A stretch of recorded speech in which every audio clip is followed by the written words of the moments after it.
சித்து சூப்பரா மருதாணி வச்சு விட்டுட்டு இருக்காரு. அழகா அப்படியே ரொம்ப சந்தோஷமா பார்த்துக்கிட்டு இருக்காங்க செல்லம்மா. அப்ப கரெக்ட்டா மலர் வராங்க. வந்து அப்படியே பார்க்குறாங்க. இவங்க 2 பேரும் சந்தோஷமா இருக்கிறத. அப்படியே சித்து மருதாணி வைக்கிறதெல்லாம் பார்க்கும்போது பயங்கரமா கோவம் வருது. மலருக்கு அப்படியே வெளிய போயிட்டாங்க. அப்ப நல்லா வச்சு விட்டோனே அழகா கைய பார்க்குறாங்க. "நல்லா இருக்குல்ல?" அப்படின்னு சொல்லிட்டு செல்லம்மா சொல்றாங்க. "ஆமா செல்லம்மா, நல்லா மெஹந்தி போட்டிருக்கேன்லண்ணா" அப்படின்னு சொல்லிட்டு சித்து சொல்றாரு. "ஆமாங்க, நல்லா இருக்கு. சரி நான் கிளம்புறேன், டைம் ஆகுது" அப்படின்னு சொல்லிட்டு சித்து கிளம்புறாரு. அப்போ செல்லம்மா அப்படியே முதுகுல ஐயோ கடிக்குது கடிக்குது அப்படின்றாங்க. என்ன ஆச்சு செல்லம்மா அப்படின்னு சொல்லிட்டு சித்து கேட்குறாரு. இல்லைங்க, எறும்பு கடிக்குது அப்படின்னு சொல்கிறாங்க. எறும்பா? சரி திரும்புங்க, நான் பார்க்குறேன் அப்படின்னு சொல்கிறாரு. இல்லை இல்லை, வேண்டாம் வேண்டாம், நான் பார்த்துக்கிறேன், நீங்கள் போங்க. ஐயோ ஐயோ அப்படின்னு நெளியிறாங்க. கிட்ட காட்டுங்க செல்லம்மா அப்படின்னு சொல்லிட்டு திரும்பி அப்படியே எடுக்கிறாரு. இந்த எறும்பு தான் செல்லம்மா உங்களை கடிச்சிருக்கு அப்படின்னு சொல்லிட்டு காமிக்கிறாரு.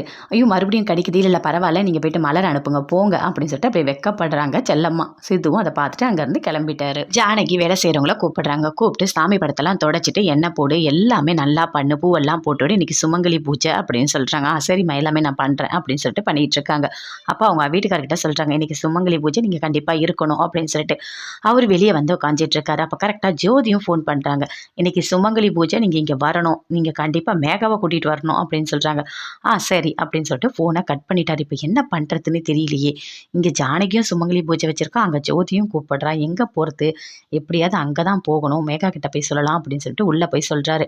2 பேருமே சுமங்கலி பூஜைக்கு கூப்பிடுறாங்க. ஆனால் நான் அங்கே தான் போகணும், என்ன சொல்கிறதுனே தெரியல. சரி பரவாயில்ல விடுங்க, நான் பேசுகிறேன் அத்தை கிட்ட, நான் சூப்பராக சொல்கிறேன், எனக்கு வேலை இருக்குது, நான் கூட்டிகிட்டு போகிறேன்னு சொல்கிறேன்.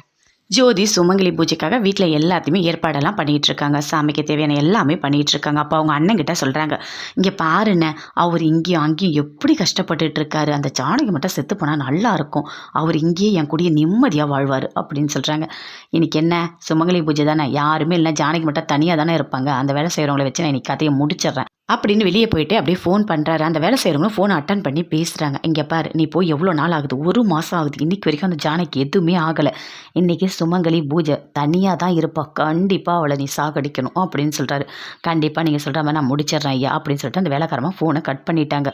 அப்போ போயிட்டு பூஜைக்கு தேவையான எல்லாமே ரெடி பண்ணிகிட்டு இருக்காங்க. அப்போ விளக்கு ஏற்றுறாங்க. ஜானகி ஏற்றும் போது அப்படியே கீழே எண்ணெயோடு கொட்டிடுச்சு.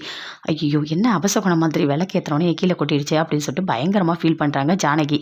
அப்போ அந்த வேலைக்காரமாக நினைக்கிறாங்க, என்ன நீ ஏற்றின விளக்கு கீழே விழுந்துடுச்சா, கரெக்டாக விழுந்திருக்கு, உனக்கு இன்னியோட முடிஞ்சுது கதை, நீ இன்றைக்கி சாக போகிற, இன்னியோட இந்த உலகத்துலேயே நீ இருக்க போகிறதில்ல, அதனால தான் எல்லாமே நல்லபடியாக நடக்குது சரியா அப்படின்னு சொல்லிட்டு அப்படியே மனசுக்குள்ளேயே சந்தோஷப்பட்டுட்டு அந்த எண்ணெயை தொடச்சிட்டு இருக்காங்க. மேகா ஒருத்தவங்களை வர வச்சு பேசுகிறாங்க. 200 ஏக்கர் நிலம் பாண்டிச்சேரியில் இருக்குது, அது எனக்கு வேணும் அப்படின்னு சொல்கிறாங்க. சரிங்க, பணம் கொடுத்தோன்னே நாங்கள் கொடுத்துட்றோம் அப்படின்னு சொல்லிட்டு அங்கேருந்து கிளம்பிட்டாங்க. அப்போ அவங்க மாமா கேட்குறாரு, எதுக்கு அவ்வளோ இடம் வாங்க போகிற அப்படின்னு சொல்லிட்டு. இல்லை, இந்த காரோட ஸ்பேர் பார்ட்ஸ்லாம் இருக்குல்ல, அதை பண்ணலான்னு சொல்லிட்டு ஒரு கம்பெனிகிட்ட கேட்டிருக்கு, அதனால் நான் அதை பண்ண போகிறேன் அப்படின்னு சொல்கிறாங்க.